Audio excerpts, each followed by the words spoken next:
ಮಾಣಿಕ್ ಶಾ ಮುಂತಾದವರು ಹೋರಾಟ ಮಾಡಿ ಕೊಟ್ಟಂಥ ಇದನ್ನು ಡಿಪ್ಲೊಮ್ಯಾಟಿಕಲಿ ಅವ್ರು ಹ್ಯಾಂಡ್ಲ್ ಮಾಡ್ಬೋದಾಗಿತ್ತು.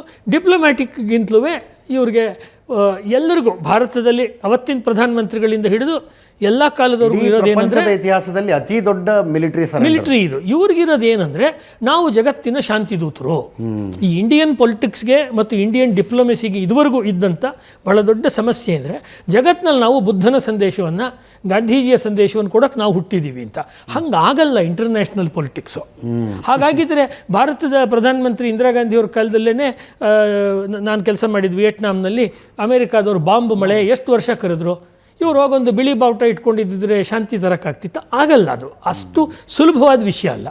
ಅಥವಾ ಇವತ್ತು ಇಸ್ರೇಲು ಮತ್ತು ಪ್ಯಾಲೆಸ್ಟೈನ್ ನಡುವೆ ಜಗಳ ನಡೀತಿದೆ, ನೀವು ಹೋಗ್ಬಿಟ್ಟು ಅಲ್ಲಿ ಒಂದು ಅಹಿಂಸೆಯ ವಿಚಾರವನ್ನು, ಭಾರತದ ವಿಚಾರ ಹೇಳಿದರೆ ಯಾರು ಕೇಳಿಸ್ಕೊಳ್ತಾರೆ? ಆ ಹುಚ್ಚು ಬಾಂಗ್ಲಾದ ಸ್ಥಾಪನೆಯ ಸಂದರ್ಭದಲ್ಲಿ ನಮ್ಮ ದೇಶದ ಚುಕ್ಕಾಣಿ ಹಿಡಿದವ್ರಿಗೆ ಇದ್ದಿದ್ದರಿಂದ ಮಿಲಿಟ್ರಿಯವ್ರು ಗೆದ್ದಿದ್ದನ್ನು ರಾಜಕೀಯದವ್ರು ಬಿಟ್ಕೊಟ್ರು.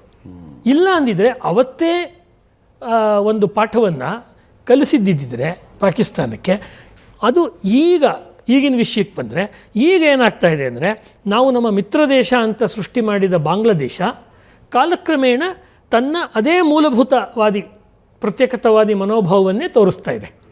ಅಂದರೆ ಹೀಗೆ ಬಿಟ್ಟರೆ ಅದು ಇನ್ನೊಂದು ಪಾಕಿಸ್ತಾನ ಆಗೋದ್ರಲ್ಲಿ ಈಗಾಗಲೇ ಆಗ್ಬಿಟ್ಟಿದೆ. ಅದು ಯಾವ ಅನುಮಾನವೂ ಇಲ್ಲ.